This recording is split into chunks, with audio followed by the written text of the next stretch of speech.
City model public school द्वारा संचालित online class में क्लास सेकंड के बच्चों का एक बार फिर से स्वागत है।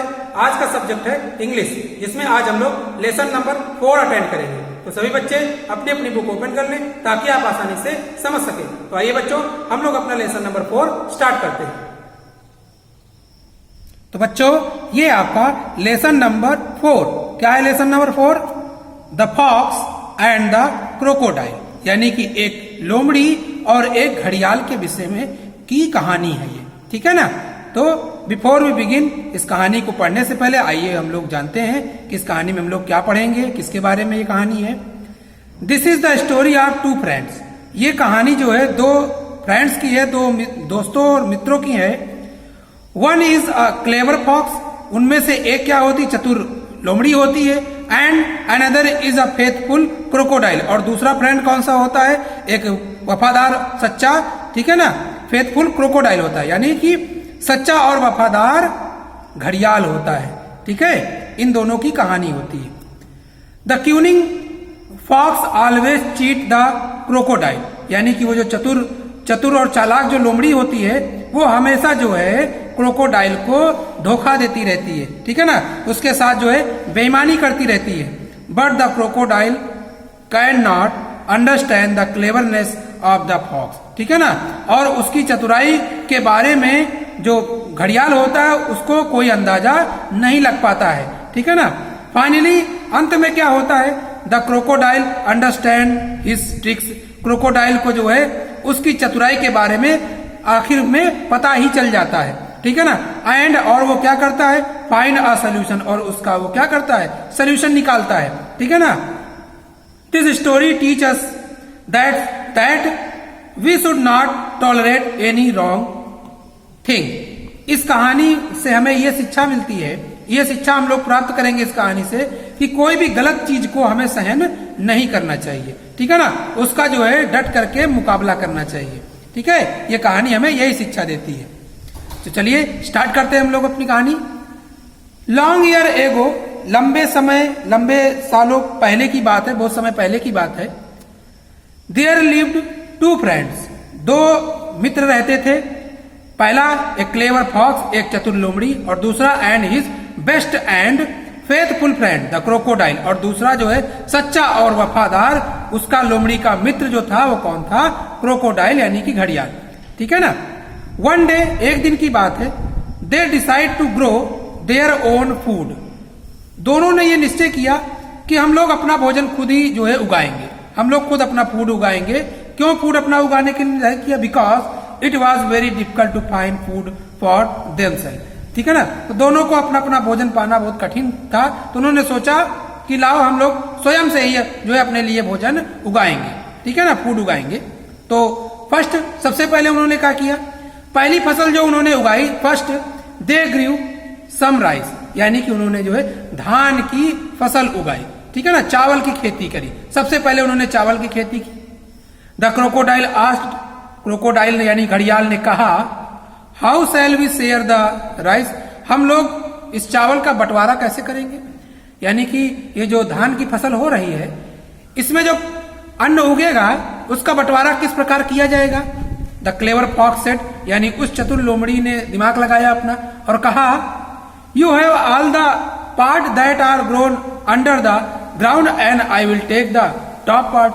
तो उस चतुर लोमड़ी ने कहा, ऐसा है कि जब ये फसल कटेगी, बड़ी होगी जब फसल, तब जो जमीन के नीचे का जो हिस्सा है, इस फसल में जमीन के नीचे का जो हिस्सा है वो तुम रख लेना, और जमीन के ऊपर का जो हिस्सा है वो हम ले लेंगे, ठीक है ना। When they pulled up the plant, the crocodile saw that only root grew under the ground. जब फसल जो है तैयार हुई, बड़ी हुई फसल, तो क्रोकोडाइल ने देखा कि नीचे, जमीन के नीचे तो केवल जड़ें ही हैं, ठीक है ना।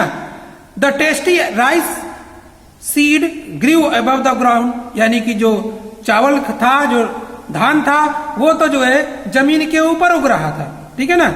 The cunning fox laughed and ate all the rice, यानी वो चतुर लोमड़ी जो है हंसी और सारा का सारा जो है चावल वो खा गई, ठीक है ना। बेचारा घड़ियाल जो है बेचारा ऐसे ही रह गया, उसको जड़ें ही केवल मिली, क्योंकि धान की फसल में जो सीड होते हैं यानी चावल ऊपर लगते हैं और नीचे तो जमीन के जड़ें होती हैं, ठीक है ना। नेक्स्ट, अब अगली फसल की बारी आई। अगली फसल की बारी आई तो उन लोगों ने क्या डिसाइड किया, they decide to grow potato, यानी कि जो है उन लोगों ने डिसाइड किया, उन दोनों ने डिसाइड किया कि चलो इस बार आलू की फसल उगाते हैं, आलू की फसल लगाया जाए। Then it was time to harvest, when it was time to harvest the crop the crocodile said this time I will take the top part. अब की बार क्रोकोडाइल ने कहा ऐसा है कि जब फसल कटने वाली होगी, जब फसल कटने वाली होगी तो इस बार हम जो है ऊपर वाला हिस्सा लेंगे और तुम जो है नीचे वाला हिस्सा लोगे, क्योंकि पहली बार जब फसल कटी थी तो तुमने नीचे वाला हिस्सा हमको दिया था और ऊपर वाला स्वयं रख लिया था, तो मुझे जड़ें मिली थी और तुमको जो है सीड मिल गए थे। लेकिन इस बार हम जो है ऊपर का हिस्सा लेंगे और तुम जो है नीचे का हिस्सा लोगे, ठीक है ना। आगे देखिए, देखते क्या होता है।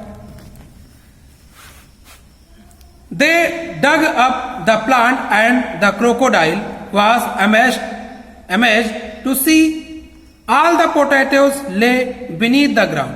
जब जो है आलू की फसल की खुदाई की गई तब क्रोकोडाइल को ये देख करके बहुत शौक लग गया, अचंभित हो गया वो कि अरे सारे के सारे पोटैटो, सारे के सारे आलू जो है वो तो जमीन के नीचे उग रहे हैं, जमीन के नीचे लगे हुए हैं, ठीक है ना, और ऊपर तो केवल पत्तियां ही पत्तियां हैं।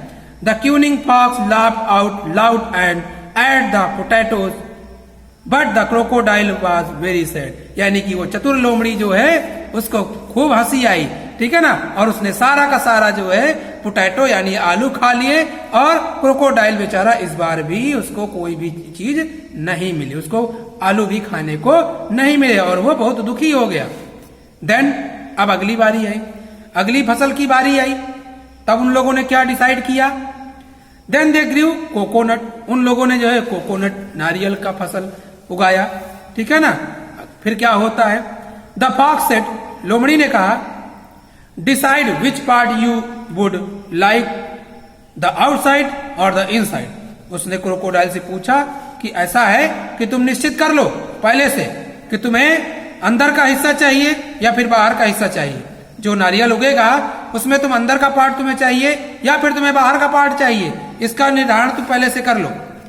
The crocodile snapped, it will have nasty pips on the inside, I will eat the outside instead. उसने सोचा कि अंदर तो जो है गंदा सा खीज उसके अंदर भरी होगी, उसने दांतों तले उंगली दबाते हुए कहा कि जो है अंदर तो जो है इसके अंदर पता नहीं क्या हो, हमको पता भी नहीं, ठीक है ना। ऐसा है कि हम बाहर का हिस्सा ही खाएंगे, हमको अंदर का हिस्सा नहीं चाहिए, हम बाहर का हिस्सा ही खाएंगे, ठीक है ना, हमें वही चाहिए। When they cut thought the coconuts hairy shell, जब उन लोगों ने जो है कोकोनट को, नारियल को जो है बालों वाला हिस्सा, खोल को जो है जब वो काटते हैं, जब उन्होंने काटा, नारियल को काटा ऊपर वाला हिस्सा, the crocodile saw that on the inside there was cool milky water and tasty flame. तब क्रोकोडाइल को फिर से शौक लगा, देखा कि बाहर तो केवल और केवल हेयर्स हैं, बाल हैं, अंदर जो है क्या है, सफेद सफेद दूध, वह दूध है, वो पानी है, टेस्टी वाटर भी है और जो है टेस्टी फ्लैश भी उसके अंदर है, यानी खाने वाला जो हिस्सा है मेन वो तो उसके अंदर ही है, बाहर तो केवल क्या है, हेयर्स है, ठीक है ना। He was very angry, उसको बहुत गुस्सा आया, बहुत गुस्सा आया। The clever and cunning fox laughed and ate the coconut. इस बार भी वो चतुर लोमड़ी जो है अपने चाल में कामयाब हो गई और सारा का सारा कोकोनट जो है उसके हिस्से में आ गया, खाने वाला, ठीक है ना। अब आगे क्या होता है, अगली फसल की जब बारी आई, अगली फसल की बारी आई, एट लास्ट आखिरी में क्या हुआ, the fox decided that they should grow sugar cane. लोमड़ी ने डिसाइड किया कि इस बार हम लोग गन्ने की फसल उगाएंगे, ठीक है ना। He was just about to promise the crocodile to share both the root and the leaves, ठीक है ना। इस बार उसने कहा ऐसा है कि रूट और लीफ दोनों मैं तुम्हारे साथ शेयर करूंगा, ठीक है ना, दोनों तुम्हारे साथ शेयर करूंगा, ऐसा लोमड़ी, चतुर लोमड़ी ने कहा। Then the crocodile had a good idea, crocodile को इस बार जो है एक आइडिया सूझा, उसने कहा, the crocodile said let's both share everything, ऐसा है कि छोड़ो, ये बात छोड़ देते हैं कि कौन ऊपर का हिस्सा लेगा, कौन बाहर, नीचे का हिस्सा, कौन अंदर का, कौन बाहर का हिस्सा लेगा। इस बात पे हम लोग नहीं करेंगे। अब हम लोग ये निर्धारित करेंगे कि सभी हिस्से में सबका बराबर बराबर हिस्सा हो, चाहे वो जड़ हो, चाहे वो तना हो, चाहे वो पत्ती, सब में हम दोनों का बराबर हिस्सा लगेगा। सब में हम लोग बराबर बराबर मिल करके खाए बांटेंगे, बराबर बांट के खाएंगे। Everything, share both everything. From that day the fox and crocodile always had plenty of food to eat. उसी दिन से क्या हुआ, अब क्रोकोडाइल और फॉक्स को पर्याप्त मात्रा में भोजन मिलने लगा। And lived happily for ever, और दोनों जो है एक साथ जो है खुशी खुशी रहने लगे। ठीक है ना। तो बच्चों ये आप जो है आपका लेसन समाप्त हो गया। आगे जो है क्वेश्चन आंसर दिए हुए, यानी tick the correct, fill in the blank, true false और क्वेश्चन आंसर दिए हुए हैं। आपको अपनी कोर्स कॉपी में राइट करना है और हमें राइट करके सेंड करना है। ओके, तो बच्चों आज की क्लास यही समाप्त होती है। अगला लेसन यानी लेसन नंबर 5 हम लोग अगले दिन की क्लास में पढ़ेंगे। Thank you.